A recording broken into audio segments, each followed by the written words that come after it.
Well, good morning everybody. Today we're in the stunning Banks Peninsula, but specifically Akaroa.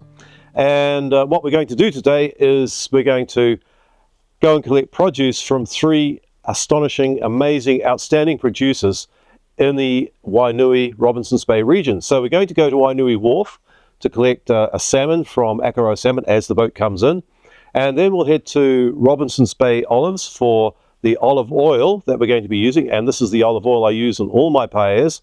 And then we'll collect all those ingredients, gather up everybody, and head across to French Peak to taste some of their amazing wines and have this incredible seafood paella accompanied by their astonishing award-winning wines with astonishing award-winning olive oil and astonishing award-winning salmon. And I'm sure these guys behind us are very happy to hear it's a seafood paella because it's not going to be a meat one today.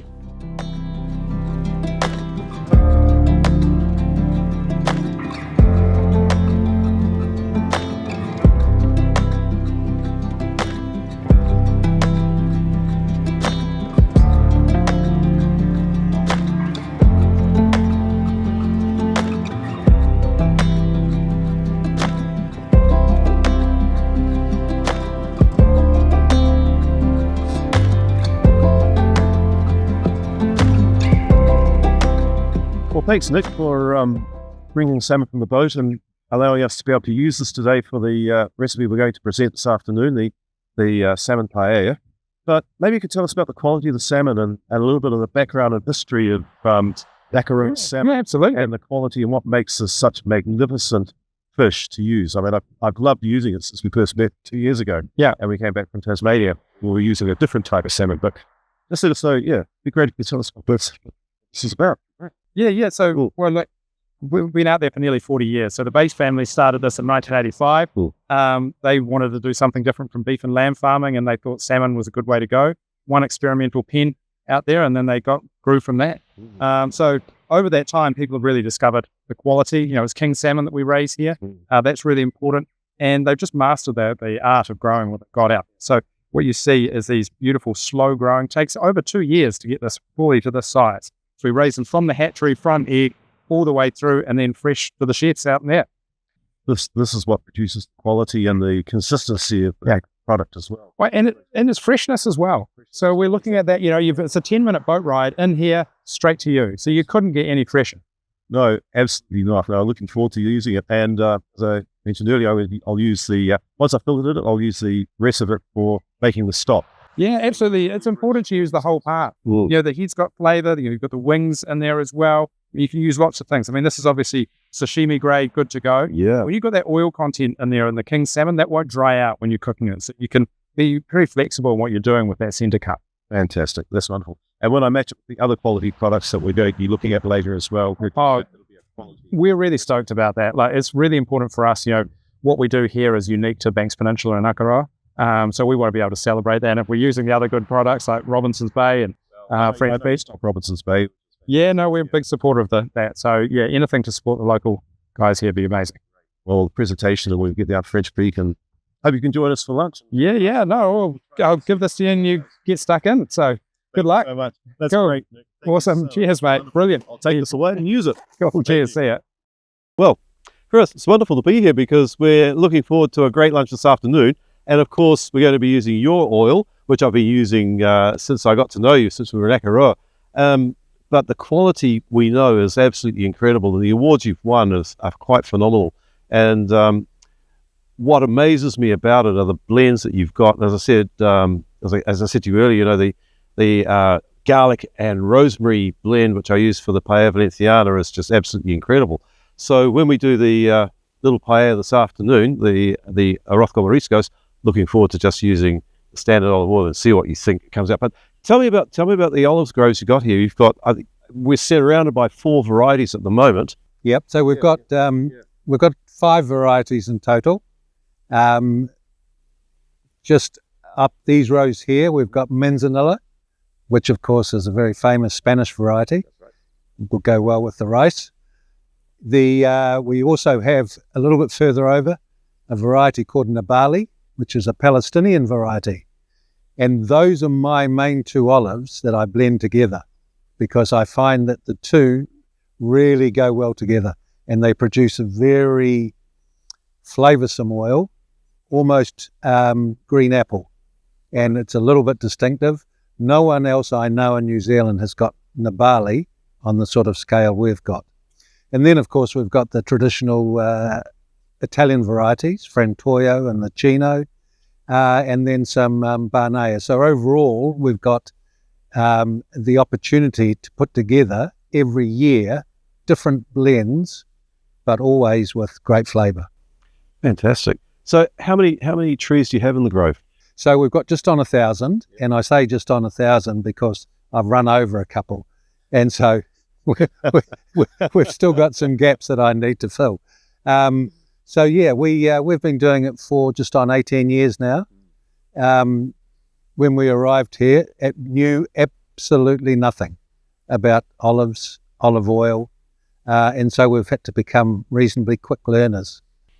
So it's something you'll have in common when we go to French Peak a bit later, like the guys over there. They didn't know anything about grapes, and yet they're producing some great wines, and you're producing some great olive oils. What are the awards that you've won? I mean, it's been extensive. You've pretty much creamed the award process, haven't you? Well, we've been fortunate enough to win New Zealand's best olive oil on 5 occasions. Wow. So we think that's pretty cool. So this is the reason that we're cooking this paella today, so that we can use the absolute best ingredients available: the Akaroa salmon, your olive oil, the salt that I import from Tasmania, and then the wine to accompany it from French Peak. But the amazing thing is, it's all in this area that we've got this incredible produce that's available. Yeah, so looking forward to that this afternoon, obviously, and it just shows what a wonderful climate we have in this area. That we can grow these olive trees. Produce fantastic wine from across the harbour, and so just an amazing area, really. Just the region. So what sort of program do you have to maintain the trees? Do you have to do a lot of spraying, or is it? No, so we don't do any spraying, but and our fertiliser campaign is sheep, and in fact they've just been and they've just gone. So if we look around, they've left their fertiliser. And so that's our fertiliser regime, and it's fantastic. And the sheep have their babies in here, and they spend about 2 months, and then they're off, and then they'll come back just after the harvest, which will be towards the end of June. Fantastic. So, and then harvest time is, how long will the harvest take? So for the last few years, we've been getting the grove machine harvested. So it used to take us the best part of 3 weeks with our traditional equipment and nets on the ground, and but now we get it machine harvested, and it takes a week, maximum of a week, and I have enough strength at the end of the day to lift a glass or two. Well, that's very important. But what about when the oil comes back? Do you have to blend that yourself? Yes. So the press is up in Waipara, North Canterbury. We're in a collective press where we have around about 10 shareholders. That works well. So at the end of each day, we send our oil up to the press, and it gets pressed the following day. So picked and pressed within 24 hours, which gives it that wonderful freshness and flavour.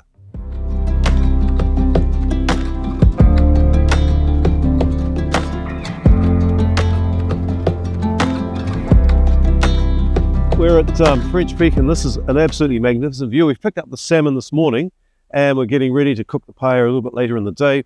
But to accompany it, we wanted French Peak wines, which we know have been just such an outstanding success since you arrived. But tell me about the wines, because I know that in the last 2 years, well, actually since you've had it pretty much almost instantaneously, you've been winning awards, and the organic part of it can't be easy to maintain that. It's not. We are BioGrow certified. We're in transition.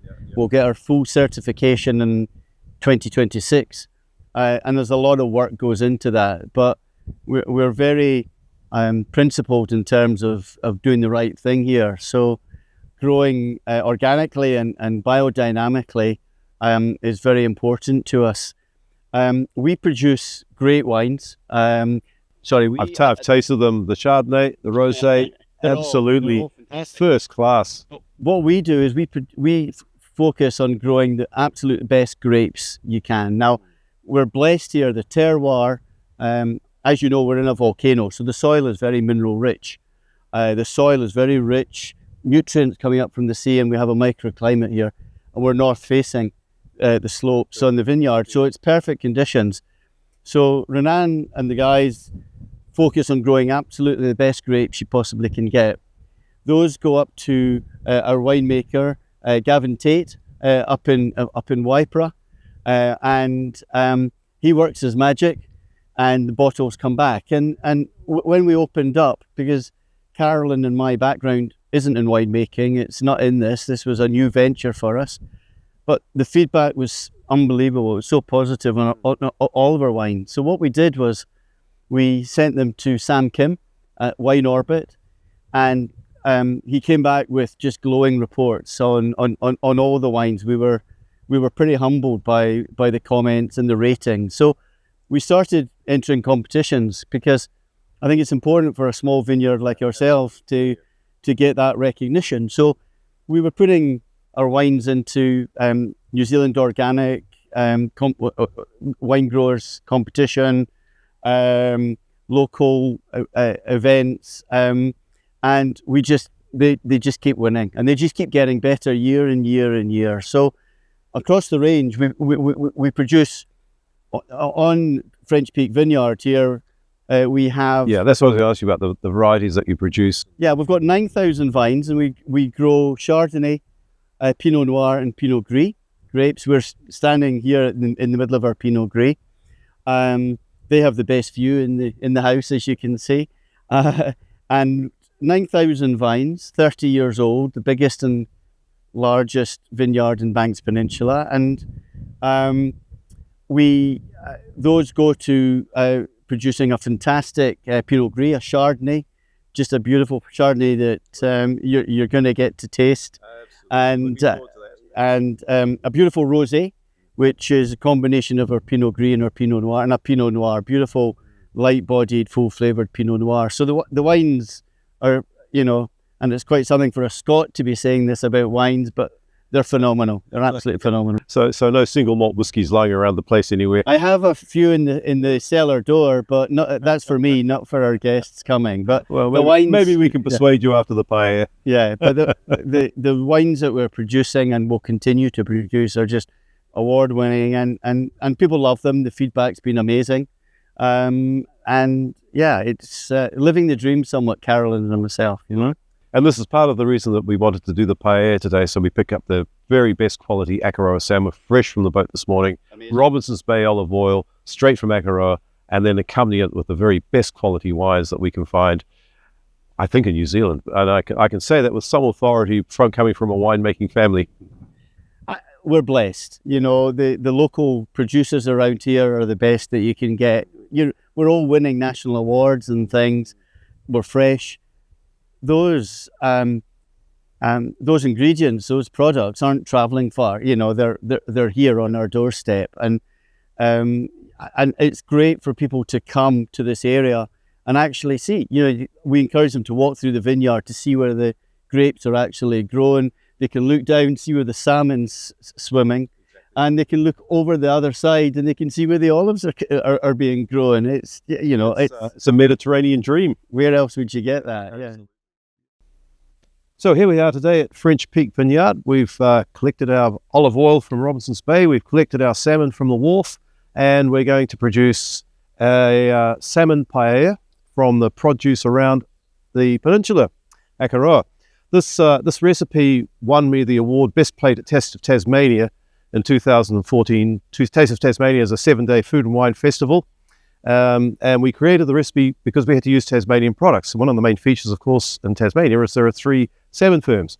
And so we're recreating the recipe using our own local products and the absolute top quality salmon, top quality olive oil. But we are bringing in Tasman sea salt, which is low in sulfate, high in potassium and very low in sulfate, very good for people with heart conditions. And it's got so many minerals in it. It's a fantastic salt to use. You just use as much as you want and it doesn't go salty, just full of minerals, made in the pristine waters of the Atlantic in Tasmania. Saffron we're using is from Tri-Selecta. They are a small firm in Malaga producing top quality world class saffron. So we've infused that for about 24 hours. You probably won't see that very well, but anyway, infusing that. And then the rest of the ingredients, we've got some squid, capsicum, grated tomato, which of course is always one of the main ingredients. You've got the grated tomatoes, and the salmon, which we picked up, as I said earlier this morning, beautifully fresh, ready to go in, as fresh as it could possibly be, straight from the ocean. So let's get started. Key ingredient, Robinson's Bay olive oil, of course. So we splash that around a bit. And we use quite a bit of oil because at the end we want to get a socarat, which is the burnt rice. And as the rice soaks up the oil, it'll actually start, and the rice soaks up the stock, the oil will release from the rice and go back down. And so the oil has already flavored the rice. So it's one of the critical ingredients. In fact, these 4 ingredients are the most critical: salt, saffron, oil, and the rice, which I will talk about a little bit later when I put the rice in. So here we go. Let's get started. So a little bit of salt goes around the outside, very traditional, which just about gives us the right amount of salt and seasoning for later on. We actually won't need to add that much. Now we start with the sofrito. So this is fried squid, or chopped up squid. So we leave that to fry for a minute. This is the sofrito, the very beginning of the paella, and all we're doing is infusing the oil with that flavor, trying to get as much flavor as possible. I've got the stock which I prepared earlier, and I'll do another video later talking about the recipe, but basically it's just carrots, spring onions, a few onions and leeks, and a whole pile of salmon and some prawns. So the salmon head and the carcass that I filleted earlier this morning has gone into this stock. They can just sit there for the next 20 minutes and we'll get going. And once we've fried this a bit, I'm going to put the salmon in and just gently fry that.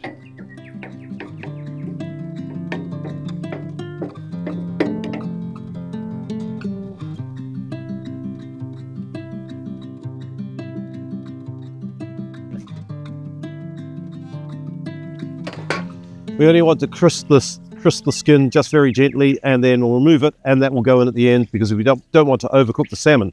And also, if we leave it at the end, the heat won't change the protein and it won't go white. It'll have a beautiful pink color right at the very end. Right, so we fried the salmon, ready to go in the end, and now we'll put in the diced capsicum and just fry that to release some of the sweetness into the oil as well. And we're getting a little bit of salmon stuck on the pan too, so we'll deglaze that very shortly, and that all adds to the final flavor. But the key about this paella, in fact all paellas, is using absolutely top quality ingredients to get the best flavor, because you want that flavor infused in the rice. And as I said, I'll talk about the rice in a minute and the absorption of this rice, which is absolutely critical to a paella. You can't use basmati, you can't use bad short grain rice, you've got to use paella rice. Just add a bit of garlic. Fry that. Just turn the heat down a fraction. And now paprika, again from Tri-Selecta, from the firm that make the saffron in Malaga. And this is just their sweet paprika, not smoked. A little bit thrown in. Stir that quickly, just for a few seconds. We don't want it to burn and go bitter. And you can probably smell that coming out now. And then the tomato, which we grated earlier.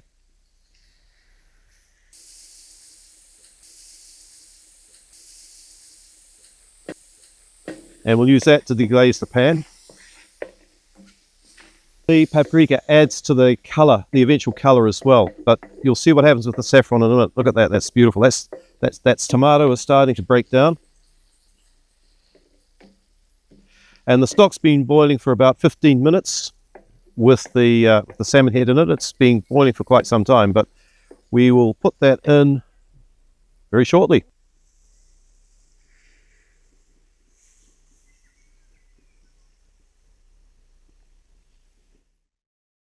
And the stock is in. So I made that earlier in the day, and as I said, it consists of lots of prawns and the salmon carcass that we got from the salmon that we picked up this morning. and it's a beautiful, rich flavour just wafting through the vineyard and mixing all the flavours that are around. So the secret about getting the stock right, paella is a dish of breadth rather than depth, so we need the rice to be quite thin. So one of the rules of thumb, pretty much, is as long as the stock is reasonably below the rivets, or around about here, that needs to reduce a bit, we'll get more flavour out of it, then that's about the right amount of liquid. And this pan is a 60 centimetre for 6 to 8 people. So a lot of people buy a pan like this and think they're going to feed about 50 people out of it. Doesn't work. We'll leave that to boil now, and the saffron is going in. It's infused now. This will add extra colour and extra flavour to it. So the rice that we're using today is grown in the Albufeira district in Valencia. Albufeira is the rice growing area, and the Albufeira is a lagoon which floods the valley. It was set up over 1,000 years ago by the Arabs, and the irrigation system is incredible.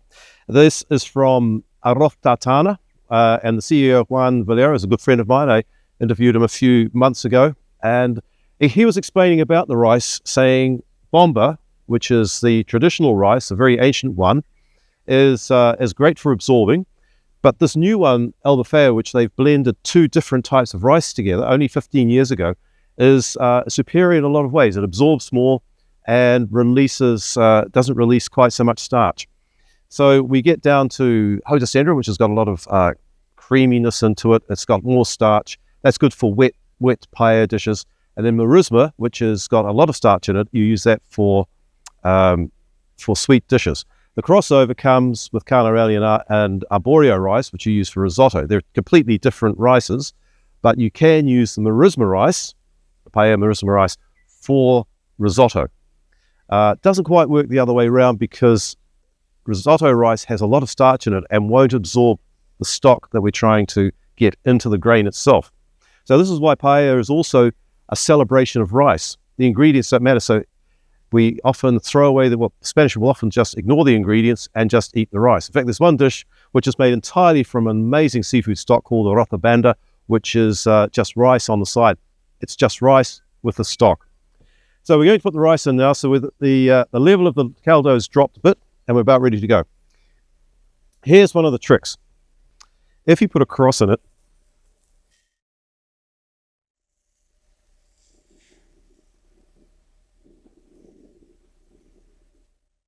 and as long as the rice is just proud of the liquid,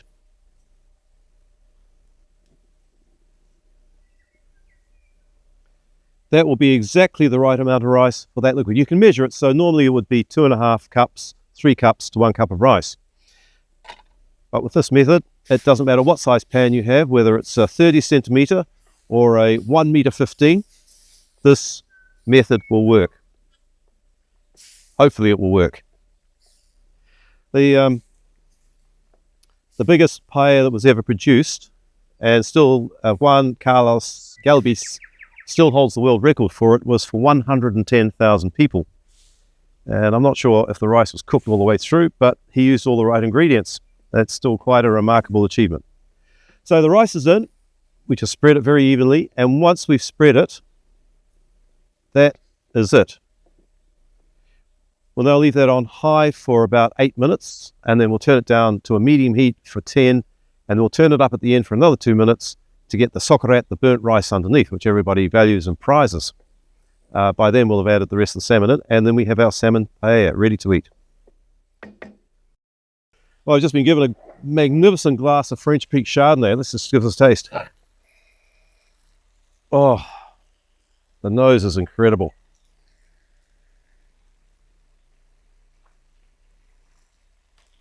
That is outstanding, absolutely outstanding.